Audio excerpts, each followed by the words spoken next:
माया बेच के जमीन किन्नी पैली तू बनाई, माया एक किला बेच किन्नी पैली तू बनाई, बड़ी सोहनी लगती है माया कोठी जेड़ी पाई। Die Region Delhi ist in den letzten 20 Jahren zu einem der größten Industriezentren der Welt aufgestiegen.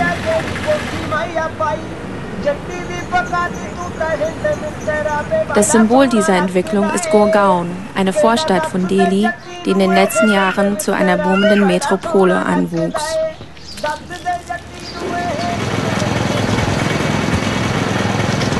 Die nötige Arbeitskraft kommt aus den ärmeren Regionen Indiens, wo der ländlichen Bevölkerung das Überleben immer schwerer gemacht wird. So kommt es, dass im Süden von Delhi 4 bis 5 Millionen Industriearbeiterinnen und Industriearbeiter bereit sind, ihre Gesundheit zu ruinieren für Löhne, die kaum das Überleben ihrer Familien sichern. Die Wut entlädt sich in häufigen kleinen oder größeren Fabrikkämpfen, wie hier im Oktober 2009 bei Ricoh Auto. Der Streik schwappte über den Erdball und brachte die Fließbänder bei General Motors und Ford in den USA zum Stillstand. Es fehlten die nötigen Teile aus Indien.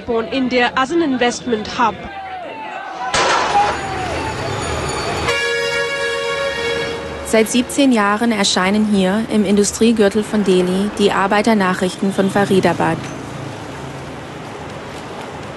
Die Zeitung stellt eine proletarische Öffentlichkeit in der Region her mit dem Ziel, die Selbstorganisierung der Lohnabhängigen zu unterstützen.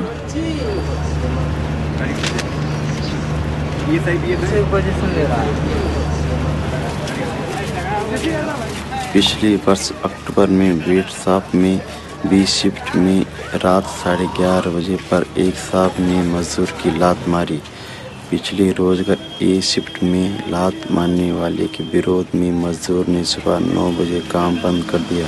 लात मारने वाला साहब ने मजदूर के सामने माफी मांगी, तब 2 बजे काम शुरू हुआ। बी शिफ्ट ने मजदूरी ने भी काम बंद कर दिया। काम की फिर माफी मांगी, तब रात 7:15 बजे काम शुरू किया। फैक्ट्री में एक दिन काम बंद करने पर 8 करोड़ रुपए का उत्पादन की हानि हुई।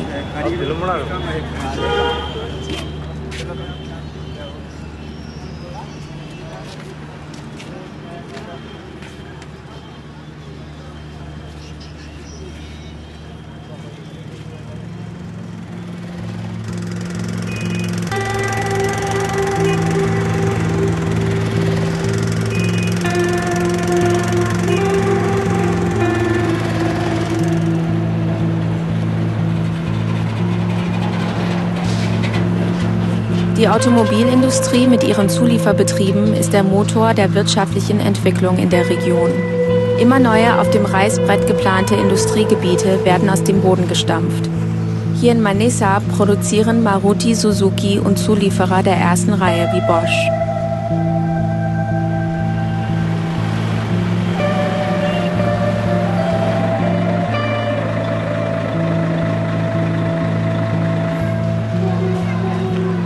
In Faridabad befinden sich viele kleine Zulieferbetriebe für die Autoindustrie.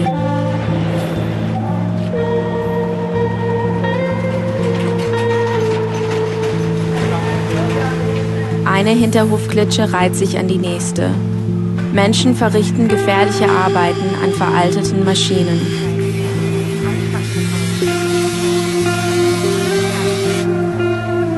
In den Slums stellen ganze Familien kleine Teile für die Industrie her.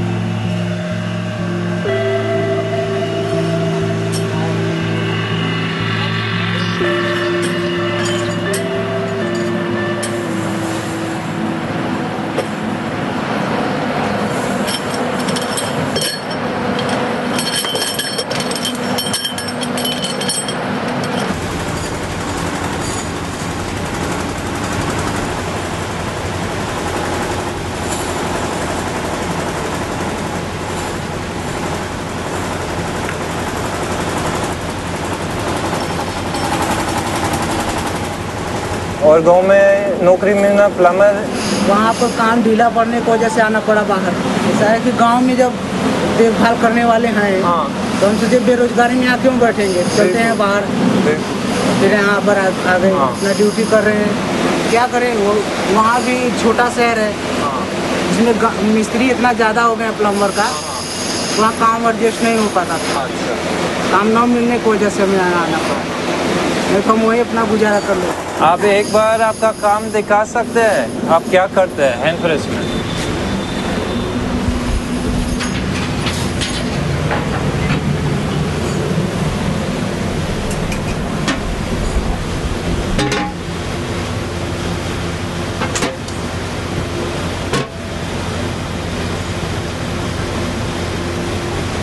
जानते हैं ये माल कहाँ जाते हैं? इसके बाद आप काम करते हैं, इसके बाद ट्रक ये माल लेते हैं और कहाँ जाते हैं? हमारा काम है बस माल निकालना और मालिक को हवाले करना। अच्छा, लेकिन ये क्या हो सकते हैं? गाड़ी मारुति के लिए ना, तो आप मारुति सुजुकी में काम करते हैं, लेकिन स्थायी मजदूर मारुति सुजुकी में तो 30,000 मिलता है और आप मारुति के लिए काम करते हैं। क्या करें, उसका फीस तैयार करके दे रहे हैं। अब हम लोग नहीं तैयार करेंगे तो मारुति बनेगी कैसे? हाँ बिल्कुल बिल्कुल, सच बात सच बात।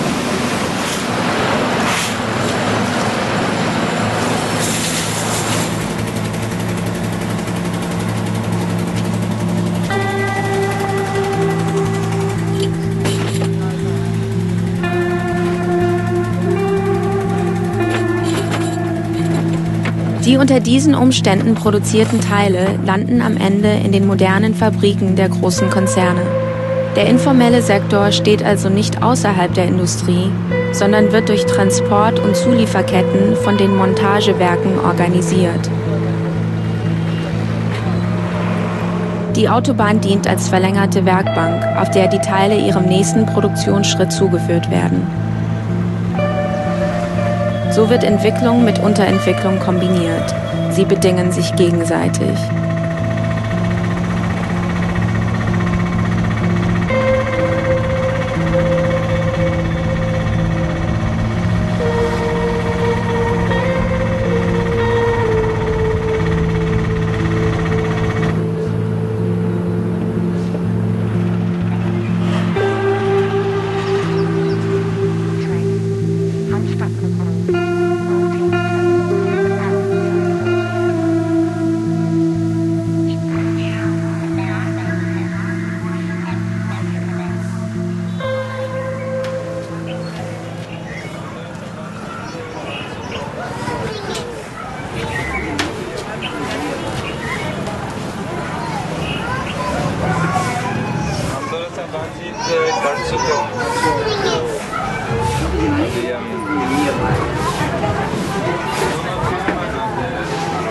आपको उम्र कितने है?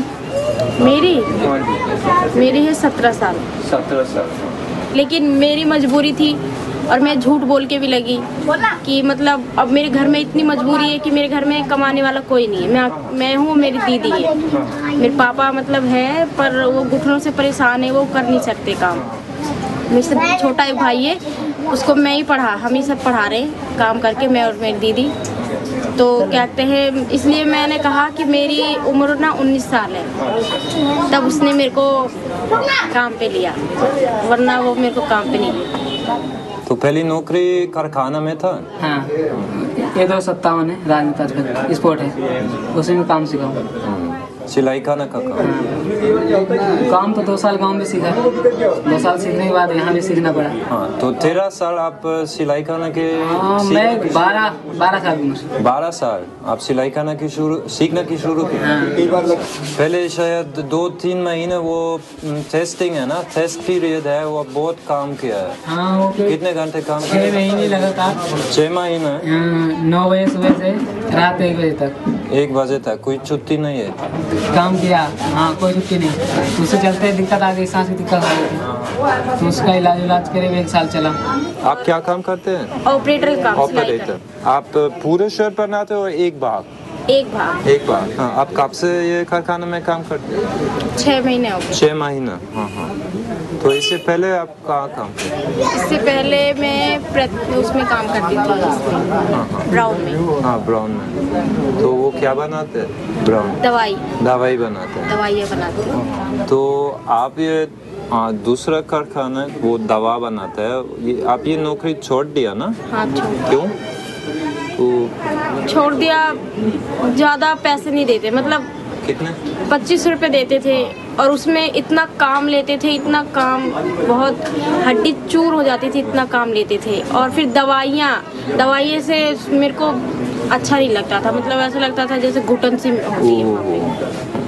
तो आप कितना वेतन मिलता है कारखाने में महीना?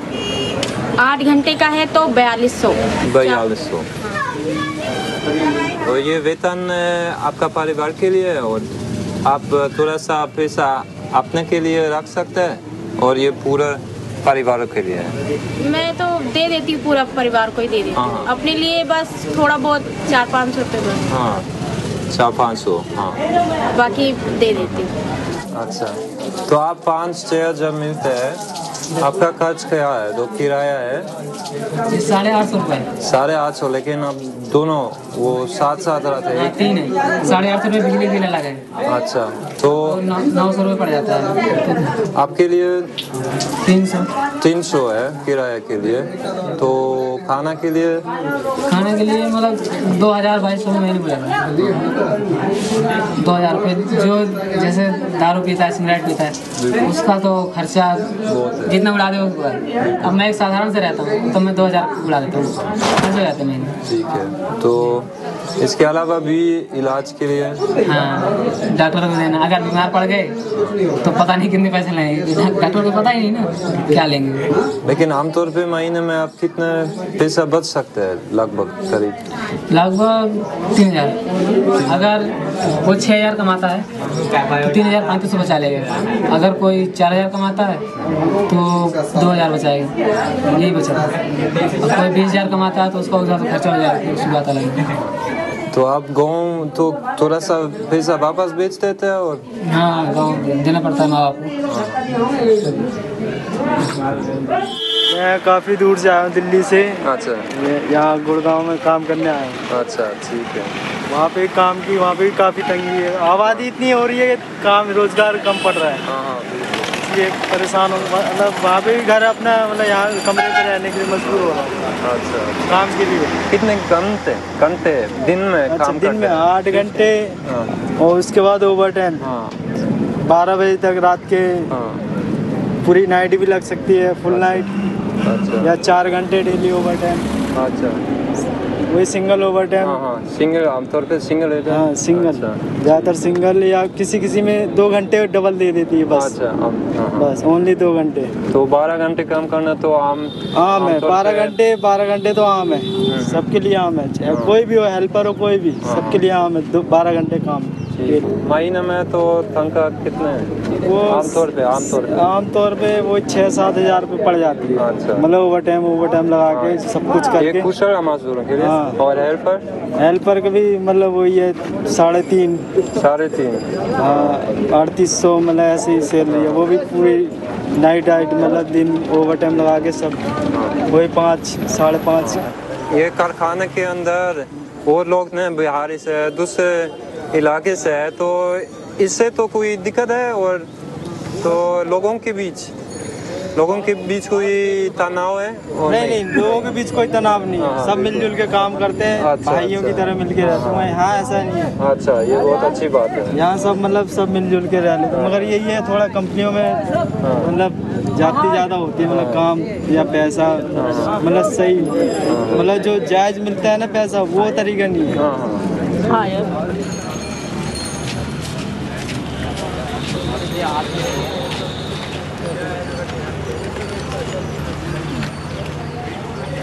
बांग्लादेश में फिर मजदूरों का गुस्सा बहुत बड़ा है।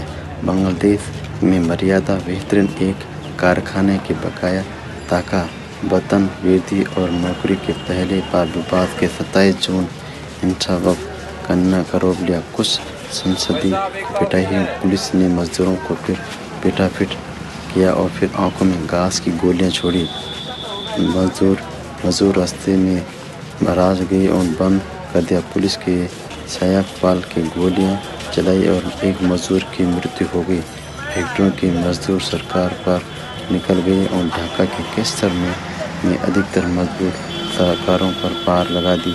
कुछ फैक्ट्रियों का काम जारी है। मजदूर का आक्रमण का निशाना बना दिया। 50 कारखानों में आग लगा दी गई और 50 गाँव में बन गई थी।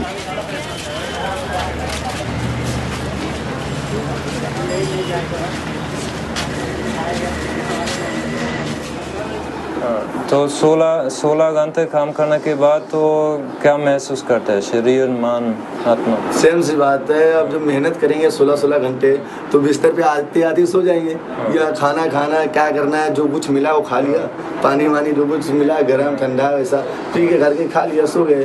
फिर उसके बाद में थकान महसूस होता है तो जा करके दवाई ले लिया शरीर दर्द की, या फिर गए ड्यूटी जाने के बाद में। ड्यूटी नहीं जाओगे तो फिर वो निकाल देगा। फिर उसके बाद में अगर समय से पहुंच गया तो उसको ड्यूटी पे एंट्री कर लेंगे और उसको काम कराएंगे। फिर और काम जब कराएंगे ना तो ये ऐसा होता है कि हम कंपनी में कल 2 बजे तक रात नाइट में काम किए और हमारा शरीर में दर्द है नहीं, काम उतने ही लेंगे। क्या दर्द है, क्या शिकायत है शरीर में? शरीर में जैसे कि अब बैठे बैठे पेट में दर्द बन गया। फिर उसके बाद में मैं गोली लिया, दवाई लिया, दवाई खाने के बाद में मैं कंपनी गया और कंपनी में काम अगर मशीन पे हम बैठ गए और काम हमसे कम हो पा रहा है तो उसको ऐसा गंवारा नहीं है। वो चाहता है कि काम हमको भरपूर मिले। टारगेट लेता है हमसे, टारगेट उतने लेगा जितना हमसे कर लिया था उतने आज लेगा टारगेट, ऐसा करता है। अच्छा, तो पेट के अलावा और कोई शिकायत? और बहुत शिकायत है। पेट के अलावा जैसे कि पानी गंदा संदा पिला देते हैं। अच्छा। पानी स्वच्छ पानी नहीं है तो पानी अगर गंदा है तो उसको पीने से जुकाम होता है, बुखार होता है, सर दर्द होता है और तमाम चीज़ की मतलब तरीके की चीज़ हो जाती है। अंदर जो बीमारियां होती नहीं वो भी हो जाती हैं, ऐसा होता है। और लैट्रिन में मतलब सफाई सुथरा ना होने के कारण वहाँ पे गंदगी होने से कारण वहाँ पे तबीयत की शिकायत हो जाती है। कोई मलेरिया का है तो कोई किस चीज़ का है, ऐसा बीमारी हर चीज़, कोई टीबी हो जाती है किसी के। अब 1-2 बजे तक अगर 300 नाइट महीने में लगाएंगे, सिंपल सी बात है उसके अंदर टीबी हो जाएगी, क्योंकि समय से खाएगा नहीं, समय से सोएगा नहीं, समय से खाना नहीं खाएगा तो टीबी हो जाना है। ऐसा है, ऐसी स्थिति है वहाँ पर। तो आप आराम विश्राम कब मिलते हैं? आराम विश्राम हम ड्यूटी करने के बाद इधर 9 बजे हम ड्यूटी गए सुबह, फिर उसके बाद में 16 घंटे ड्यूटी करके आए। 1 बजे कंपनी से छूटे, वहाँ से आधा घंटा 30 मिनट हमको लगता है रूम तक आने के लिए। फिर वहाँ पे आने के बाद में फिर यहाँ पे सोए नहीं, 4 घंटा हमको या 5 घंटा आप विश्राम करने के लिए आराम है। आपका ख्याल क्या है, ये बहुत काम है, मेहनत है, कितने साल आप ये और कर सकते हैं? अब हमारे घर की स्थिति जैसी है, हमारे घर में जैसे हमारी फैमिली है और मैं सोचता हूँ कि हमारे बच्चे स्कूल कॉलेज में अपना नाम लिखाया है और उसको पढ़ाने के लिए और उसको स्वच्छ रखने के लिए, कपड़े बदन पे रखने के लिए तो हमको ड्यूटी करना ही पड़ेगा, चाहे हमको जितनी परेशानी हो।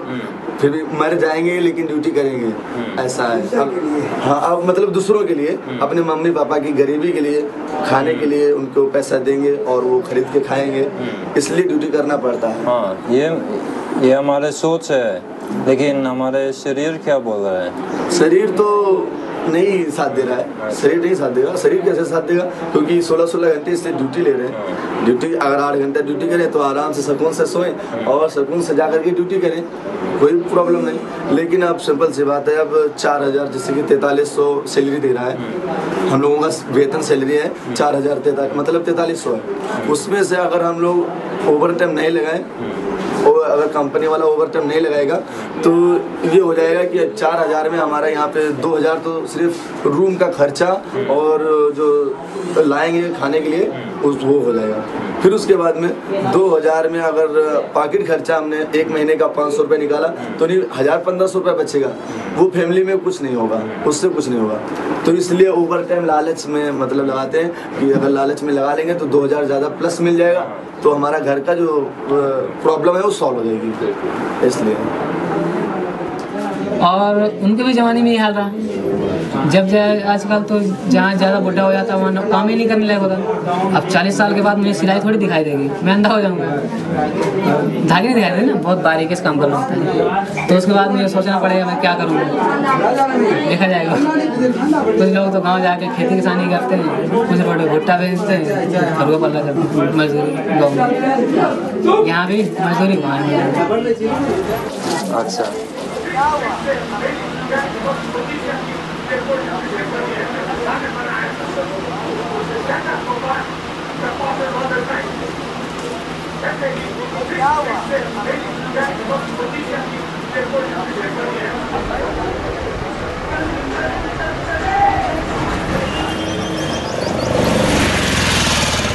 Um die Arbeitsbedingungen auf ein solches Niveau zu drücken, ist nicht nur das Elend auf dem Land nötig, sondern auch entmutigte Arbeiterinnen und Arbeiter. Die Wurzeln dieser Entmutigung reichen bis ins Jahr 1979 zurück, als ein Generalstreik in Faridabad durch Schüsse auf Demonstranten beendet wurde.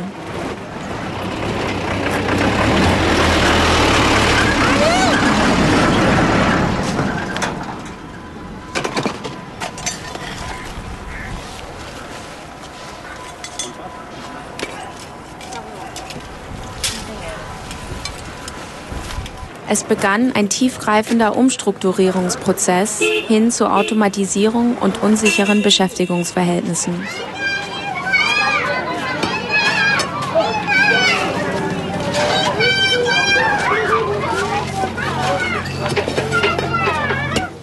तो एक और शायद आपका नाम क्या है? जवाहरलाल। जवाहरलाल। तो आप फरीदाबाद में कब आए? 1970। हाँ, और पहली नौकरी? उसके बाद हम उस कारखाने से निकाल दिए गए। उसके बाद हम एटक में सीपीआई में होल टाइमर थे, फिर वहाँ होल टाइमर से हम हटे, फिर सीपीएम में होल टाइमर थे। उसके बाद हम जो नक्सलाइट मूवमेंट है उसमें काम कर रहे थे और 1979 में हम लोग संघर्ष समिति बनाए थे। वो संघर्ष समिति के जरिए काम कर रहे थे और पूरे फरीदाबाद को बंद भी किए थे 1979 में। इसके बारे में थोड़ा सा बात कर रहे हैं। 1979 में जो हम लोग बंद किए थे उसमें यहाँ फरीदाबाद में गोली चली थी, जिसमें काफ़ी मजदूर मारे गए। और उस समय भजन लाल जो कांग्रेसी गवर्नमेंट थी और उन्होंने ही गोलियां चलाई थी। और वही अभी तक ये नीलम चौक जो है वहीं गोलियां चली थी, जिस चौक को आजकल शहीद चौक नाम से पुकारा जाता है। हाँ, शहीद चौक, वहाँ पर मजदूर शहीद हुए थे और उसमें गिनती सही नहीं थी। इस तरह से गवर्नमेंट का ये था कि 17 आदमी मरे हैं और उसमें मजदूरों ने भी लड़ा। वो उन समय थानेदार था, उसको भी मारे थे, उसका पिस्टल भी छीन लिए थे और भी पुलिस को मारे थे। और आपका ख्याल से कितने लोग मर गए? आपका ख्याल से कितने लोग मर गए इसमें? उसमें इस तरह से मजदूरों का ये कहना था कि 150-200 आदमी वहाँ मारे गए, लेकिन सरकार वो लाशों को गायब कर दी। और चूंकि काफ़ी गिरफ्तारियाँ हुई थी इसलिए डर कर फिर काफ़ी दिन तक संघर्ष थोड़ा डाउन हो गया और इस चीज़ का पता नहीं लग सका कि कौन कौन आदमी का लाश गायब है इनमें। उसके बाद थोड़ा मजदूरों का मूवमेंट कम होता गया और कंपनियों में ऑटोमेशन शुरू हुआ और मजदूरों की संख्या कम होती गई और बहुत से छटनी हुए, बहुत से कारखाने बंद हो गए क्योंकि टेक्सटाइल के कारखाने बहुत ज़्यादा बंद हो गए और इस तरह से बेरोजगारी भी बहुत बढ़ गई। और जो ये कंप्यूटर का काम भी शुरू हुआ, इसमें भी बहुत से मजदूर बेरोजगार हुए और बहुत से कारखाने बंद हो गए। इस वजह से बेरोजगारी के कारण बहुत से जो मजदूर बेरोजगार हो गए और गांव को चले गए और कारखाने में ठेकेदारी शुरू हो गई, जिससे मूवमेंट पीछे हो गया और जो परमानेंट सर्विस है वो ख़त्म होती गई। कॉन्ट्रैक्टरशिप पर नौकरी करने लगे तो उनका कोई मतलब संघर्ष का वो जो माइंड है, समझ है, वो नहीं रहा, क्योंकि वो उनके दिमाग में है कि हमारा तो न लीगल राइट है और न किसी प्रकार का राइट है कि हम अपने लिए लड़ सकें, इसलिए वो कभी इस बात का वो नहीं करते थे। हाँ, तो परमानेंट वर्कर ही लड़ पा रहे हैं, और परमानेंट वर्कर चूंकि ये देख रहे हैं कि अब ठेकेदारी में भी नौकरी नहीं मिलती है, इसलिए उनकी मिलिटेंसी कम हुई है।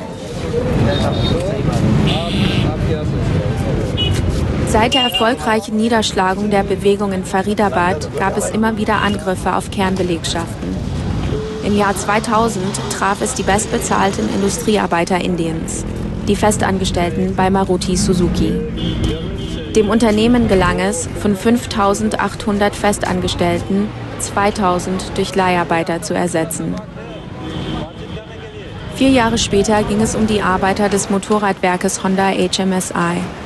Nach diversen Auseinandersetzungen wurden sie von Regierungsvertretern zu einem Gespräch gebeten. Als sie am Verhandlungsort ankamen, spielten sich die folgenden Szenen ab.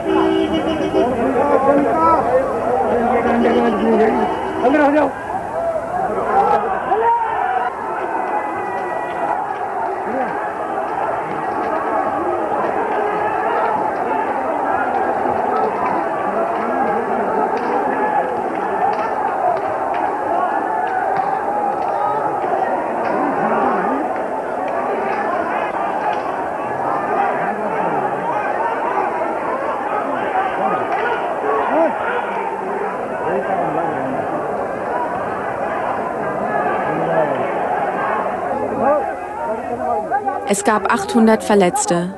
67 Arbeiter wurden wegen versuchten Mordes angezeigt. Alle Arbeiter in der Region hatten eine Lektion erhalten.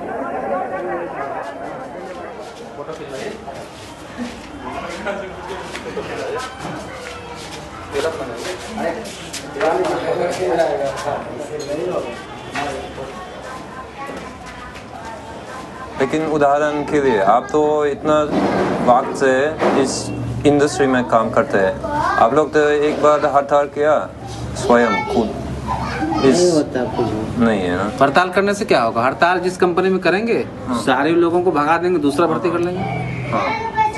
और workers को पैसे में घपला करते हैं। Worker कुछ बोले तो वर्कर को धमका देते हैं, पुलिस वाले हैं या कानून है या अदालत है, तो वो पैसे वाले की देखते हैं, गरीबों की तो सुनता नहीं कोई। तो गरीब बेचारे कैसे लोहा लेगा अमीर आदमी से? ये प्रॉब्लम्स होती है। ऐसा होता है ना, हम लोग कुछ होता है तो कंप्लेन आगे करते हैं, आगे कंप्लेन किए, कुछ कानून कार्रवाई हुआ, उसके बाद कंपनी वालों ने उसे पैसे देके दबा दिया और फिर वो वहीं का वहीं जैसा का तैसा हो गया, रह गया। फिर जैसे के तैसे मामला हम लोग का फिर वैसे ही रह जाता है, यानी हम लोग का सुनने वाला कोई नहीं है। अगर हम कुछ अपना कदम उठाते भी हैं सोच के, तो कदम उठाने से पहले वो कदम तोड़ दिया जाएगा, तो इस सोच करके हम लोग नहीं उठा पाते हैं। दूर से आए हैं, 4,000 का काम किया, 3,000 रुपये रूम भाड़ा लाला ताला का, अगर कदम उठाते हैं तो वो पैसे फंस जाएगा। बाद में पता चला कि ताला लग गया रूम में, घर जाने के लिए भाड़ा नहीं। लेकिन उदाहरण के लिए इस मकान में बहुत पड़ोसियाँ हैं और सब लोग तो मजदूर हैं, तो आपसे में आप लोग तो ये स्थिति के बारे में बातचीत करते हैं पड़ोसियों के साथ? बात करते हैं, हम लोग तो करते हैं, हम लोग तो करते हैं, मगर वो उसका कहना है कि हमारा साथ कौन देगा। अगर हम यहाँ अगर बोलते हैं आपस में, तो आपस में बोलने से कुछ नहीं होता, हमारा आगे मजबूत होना चाहिए। जो हम अगर कोई परेशानी हो, हम मान के चलो 4 गए, वहाँ गए 4 क्या कर सकते, कुछ भी नहीं कर सकते। हमारा अगर आगे से पकड़ हो तो हम फिर उन आगे से उसको पकड़ सकते हैं, ऐसा कुछ है।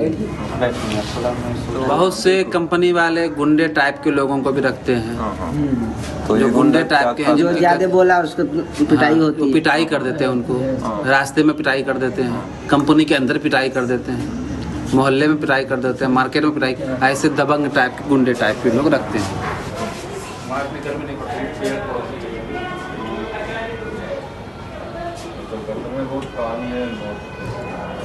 स्थिति बेहतर करने के लिए, सुधार हो जाने के लिए हम तो क्या कर सकते हैं? और कोई सुझाव है? करने के लिए तो यूनियन बनानी पड़ती है या मेंबरशिप में मतलब वो करना पड़ता है। जब भी मतलब कंप्लेंट करो भाई हमारी कंपनी में ये जाती हो रही है हमारे साथ, तो वही मतलब करती है। लेकिन अगर हम तो शिकायत करते हैं, उदाहरण के लिए हम तो न्यूनतम कोई नहीं सुनता, कोई यहाँ की सरकार नहीं सुनती। यहाँ का सरकार खाऊ है सारा सरकार। तो लेकिन कभी कभार तो एलसी है तो लेबर कमिश्नर, तो अगर हम तो शिकायत करते हैं, लेबर कमिश्नर जो है वो बड़ी बड़ी इंडस्ट्री में बिक जाते हैं। कंपनी खरीद कर लेता है, कंपनी खरीद लेती है। अगर कोई वर्कर शिकायत करता है तो पहले ही फोन कर दे तुम्हारी कंपनी से कोई वर्कर आया तुम्हारे पास कंप्लेंट दे, वो नौकरी से तो उस वर्कर की तो छुट्टी हो ही जाती है। बिल्कुल, और कुछ नहीं होता। तो ये उसको भी हटाओ, दूसरे को भी अगर कोई और बोलता है उसे ही भगा देता है। तो हमारे लिए ये कोई रास्ता नहीं है। हमारी कोई पक्की नौकरी नहीं है। जब तक काम कर रहे हैं, अगर बोला तो मुंह खोला ताला खोला, सीधा बाहर, नौकरी बाहर। अगर बोलेंगे तो बाहर है। जब तक काम कर रहे हैं चुपचाप तो काम करो, स्टॉप। अगर मिसाल लीजिए, अगर मैं तो कुछ न सिलाई कारीगरी है, तो कितना वक्त हो सकता है नौकरी मिलने के लिए? तो 1 महीना 2 महीना कितना टाइम लगेगा? मतलब जब तक काम कर रहे हो करो, जब काम नहीं है घर जाओ, हटा भी देता है। काम है तो दिन रात करो, महीना दिन 2 महीना 4 महीना जब तक काम चल रहा है अपना। रिजाइन पर में पहले ही साइन करवा लेता है ना, वो जो रिजाइन पेपर होता है ना, पेपर में पहले ही साइन करवा। बोलो ना कि जब पेपर भरता है तो पहले ही साइन करा लेता है, कभी भी किसी टाइम भी निकाल सकता है। ज्वाइनिंग के ही टाइम में जो है ना पहले ही पेपर ये है कि कभी भी किसी टाइम भी निकाल सकता है। मजबूर आदमी जो है कि वो जो ये नहीं है कि तुम्हें 4 साल पुराने हो गए तो कभी भी निकाल सकते हैं, नहीं टाइम उसी टाइम साइन करा लेता है। साथ में कई कंपनियां बदलते हैं।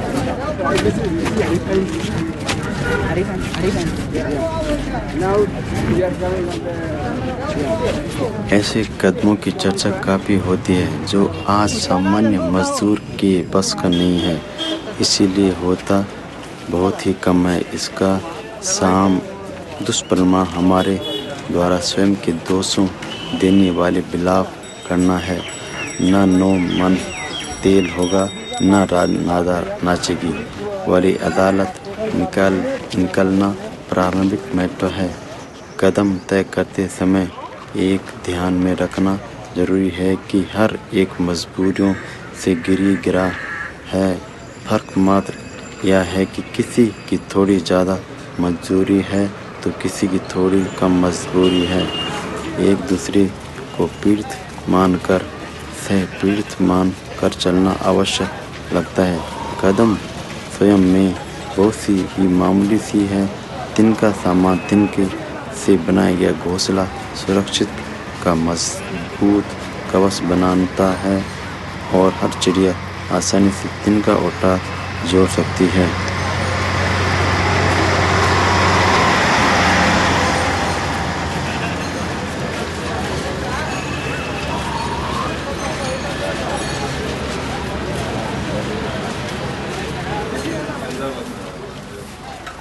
Trotz ihrer äußerst schwierigen Lage sind die Arbeiterinnen und Arbeiter ständig auf der Suche nach Auswegen. Die Belegschaften verzichten bei diesen Auseinandersetzungen oft auf Anführer und Delegierte, um sich nicht angreifbar zu machen.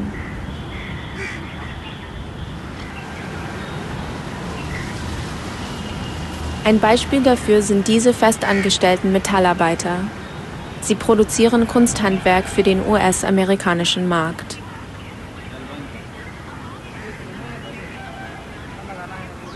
इसलिए शुरू किया हम लोगों को कमजोरी महसूस होने लगी, एक एक करके निकालता था। कभी हम लोग काम करता था, कभी इसको गेट बाहर कर दिया, कोई उसको गेट बाहर कर दिया।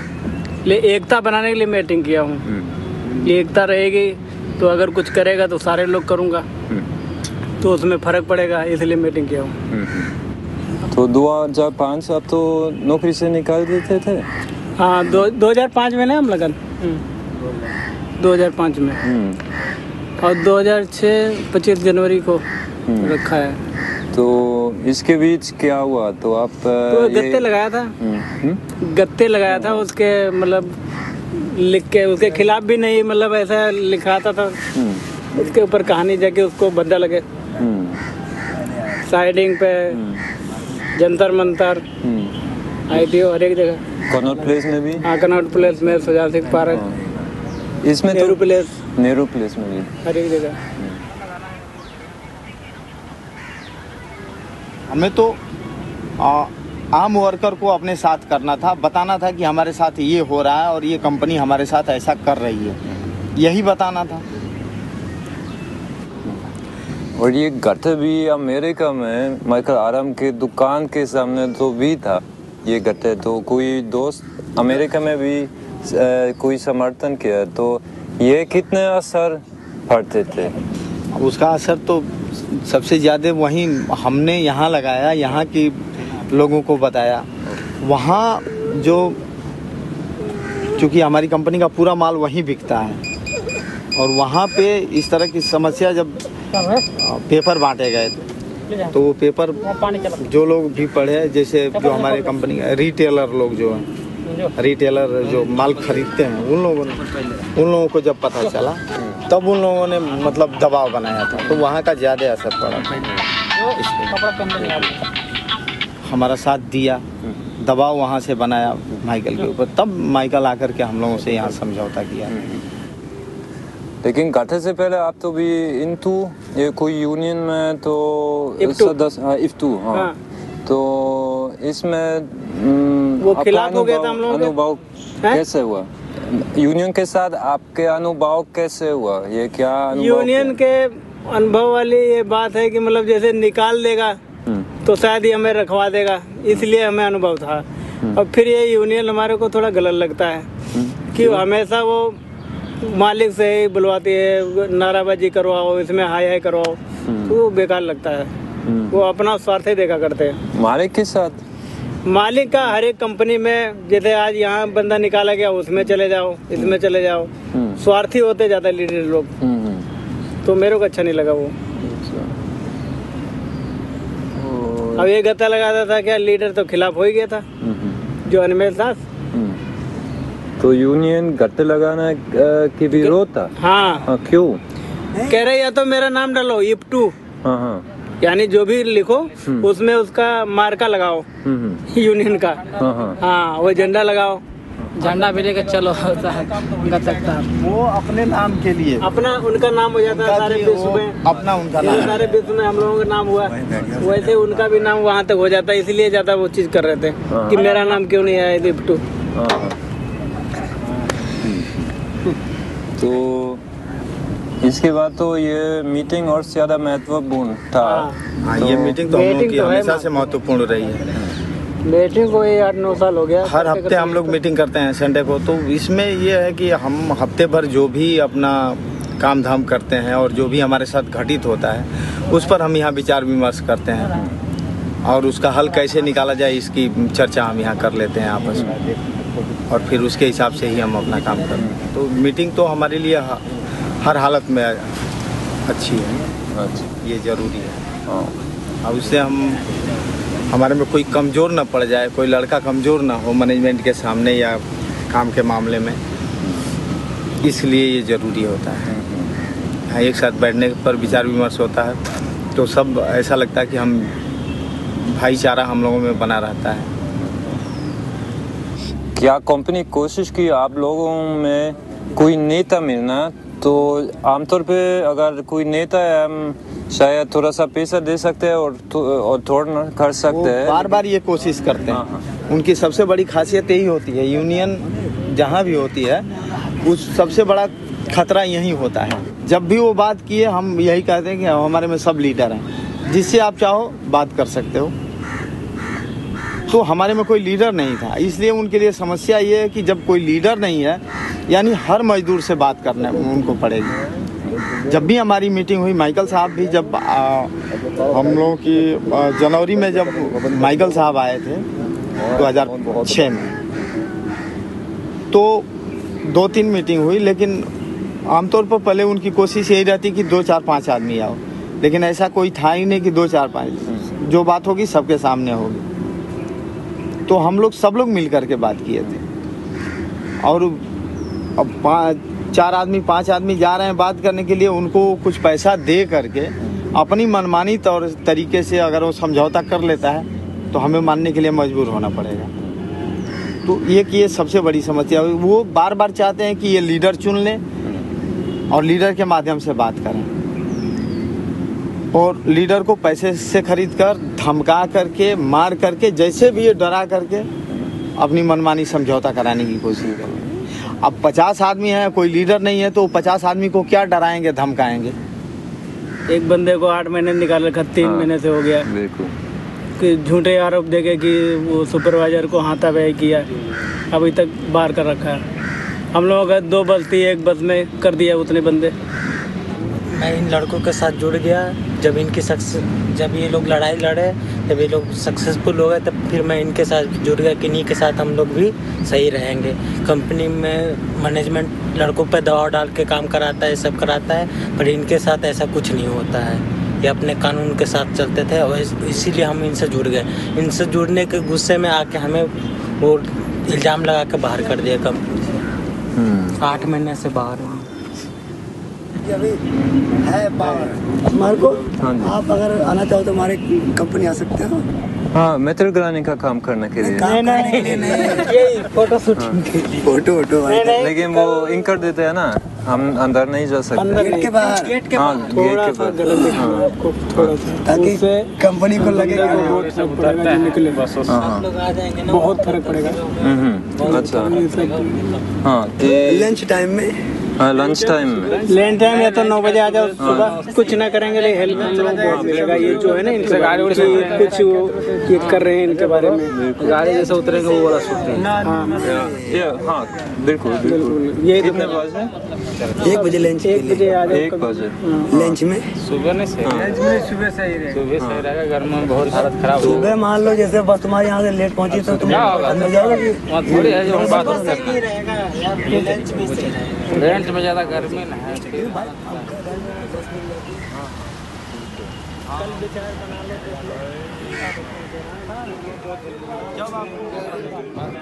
उदाहरण के लिए यूनिट स्टाइल में तो भी कभी कभार लोग तो बोलते हैं हाँ ये फीस रेट ज़्यादा कम है, तो हम ज़्यादा चाहते हैं। ये मतलब 7 साल में मुझे पहले ऐसी फैक्ट्री मिली है जहाँ की मशीनें बंद करके काम रोक देते हैं। कोई पीस का 10-20 रुपये बोला तो हम बोले कम है, तो बोलेगा नहीं बढ़ाएंगे, तो हम लोग काम रोक देंगे। फिर वो 1 रुपये, 2 रुपये, 4 रुपये ऐसा करके बढ़ा देता है। तो जब हमें लग जाएगा कि हमारा 200-250 रुपये पड़ जाएगा तो हम काम चालू कर देते हैं, काम बंद कर देते हैं। अभी 1 पीस का रेट 28 रुपये खोला था, आपके एलिजा का 28 रुपये खोला था। तो उसके बाद हमने काम नहीं किया, बंद कर दिया। फिर उसने 32 कर दिया, 32 के बाद 35 किया, 35 में काम नहीं किया, फिर जाकर 37 किया। हाँ, तो लेकिन आप 50 लोगों के बीच तो आप फैसला कैसे किया? हाँ, मतलब कोई नेता था? कोई नहीं, कोई नेता नहीं था। 50 कारीगर थे, उसमें लंच हुआ 3:30 बजे। सब कारीगर बाहर निकले और आपस में बात की सब कि इसका रेट कम है, रेट बढ़वाया है। बोले 3:30 बजे बाद काम बंद करो, तो सब अंदर चले गए, काम बंद कर दिया, कोई काम नहीं किया। उसमें जिससे बोला काम करो, उसने बोला रेट बढ़ाओ, इसलिए कोई नेता वाली बात नहीं। कुछ बोलने के लिए तो काफ़ी लोग शायद दिलचस्प लगता है आपका अनुभव। अगर वो कुछ है बोलो तो नहीं ख़त्म। मैं क्या बोलूँ, मेरा ज़्यादा बोल दिया। और कि मजदूर में एकता होना बड़ा हो गई। कभी तो देखा जाएगा, कभी तो 5000 पुराना इतिहास है और इसको ख़त्म करने में काफ़ी दिन लगेगा। तत्काल तो नहीं हो सकता, या तो फिर नेताओं का काम है कि हमको व्यवस्था, हमको अगर सुविधा मिलती है ठीक है, नहीं अगर इनको सबको गोली मारना पड़ा तो गोली मारो, वैसा हम कर नहीं सकते।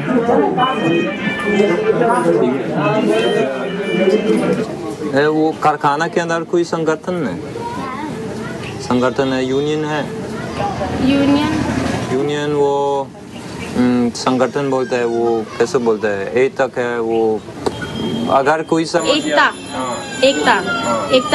एकता है। हाँ, ताकि अगर जैसे हमारे ऊपर कोई दबाव डालता है तो हम अकेले नहीं, सारे जने उठ के बोलते हैं। अगर हम पे कोई चिल्लाता है तो हम सारे जने बोलते हैं, तो सब में एकता है।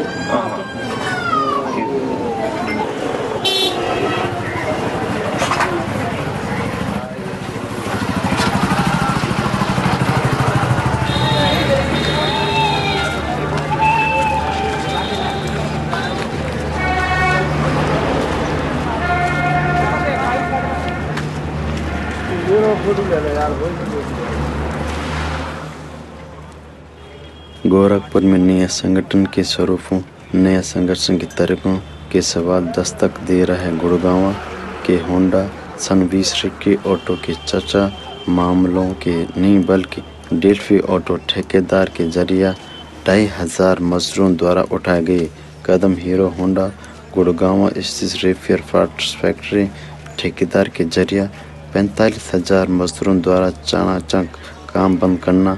होंडा के ठेकेदार के जरिए रखे 3,000 मजदूर द्वारा मैनेजमेंट यूनियन समझौता के खिलाफ काम बंद करना।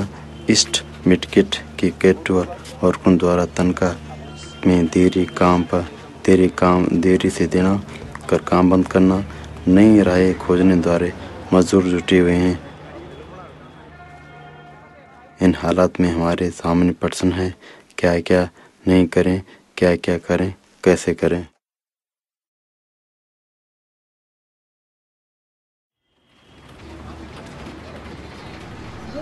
माया बेच के जमीन किन्नी पैली तू बनाई, माया 1 किला बेच किन्नी पैली तू बनाई।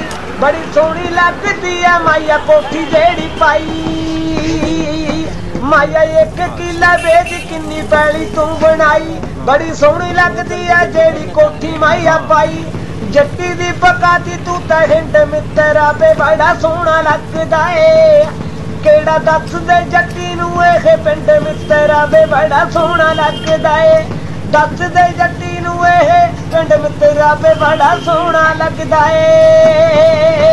एह हल कर काने इत्थे वोटां विच खड़दे, MLA दियां सीटां रहिंदे इत्थे लड़दे। एह हल कर काने इत्थे वोटां विच खड़दे, MLA दियां सीटां रहिंदे इत्थे लड़दे। ताही दा बकाई तेरी हिंड वल्लीए नी इहनूं कूम कला कहंदे। सारियां तो वड्डा इह पिंड वल्लीए नी इहनूं कूम कला कहंदे।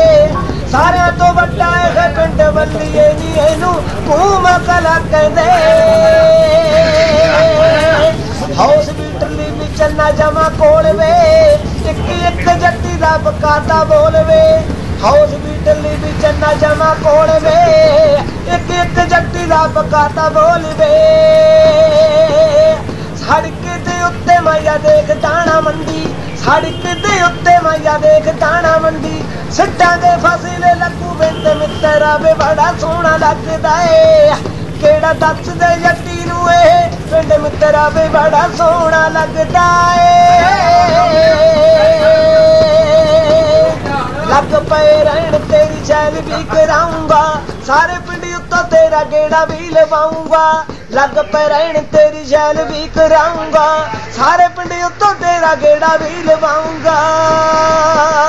पंडितां दे होटल च प्याऊं तैनू ठंडे, पंडितां दे होटल च प्याऊं तैनू ठंडे। जाना वाद राहे टैंपू आउंदे बिंद बिंद वल्लीए नी इहनूं कूम कला कहंदे। सारियां तो वड्डा इह पिंड वल्लीए नी इहनूं कूम कला कहंदे। चढ़ के कोठी ते रही सीगी निगाह मारवे, बड़े सोहणे लगदे ने टावरे ने 4 वे। चढ़ के कोठी ते रही सीगी निगाह मारवे, बड़े सोहणे लगदे ने टावरे ने 4 वे। पंडितां दे होटल च प्याऊं तैनू ठंडे, पंडितां दे होटल च प्याऊं तैनू ठंडे। जाना वाद राहे टैंपू आउंदे बिंद बिंद वल्लीए नी इहनूं कूम कला कहंदे। सारियां तो वड्डा इह पिंड वल्लीए नी इहनूं कूम कला कहंदे।